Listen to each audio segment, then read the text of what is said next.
This is the Camperini deadlift series. Dr. Bates is folding over his left hip, pushing himself from his right middle arch of his foot over to his left side.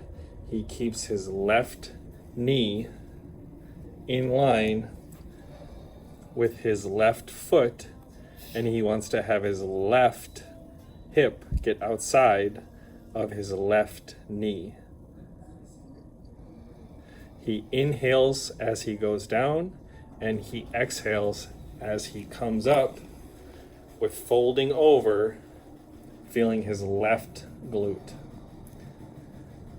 The second part of this series is biasing internal rotation, and it's the same fundamentals of being applied. The weight is still in the right hand.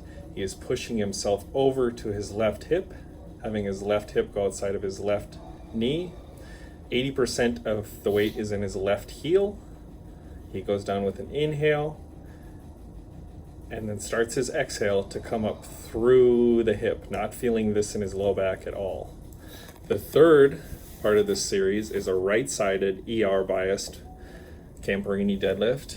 Now he has his right heel elevated. He goes down, pushing himself over to the right side, keeping the weight on the right side, getting his right knee outside of his right. So his right hip is outside of his right knee, and his right knee is staying over his right big toe.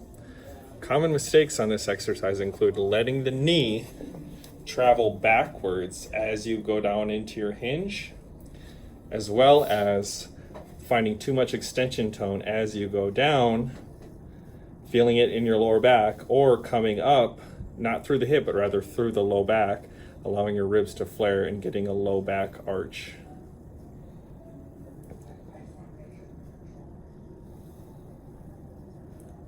Good.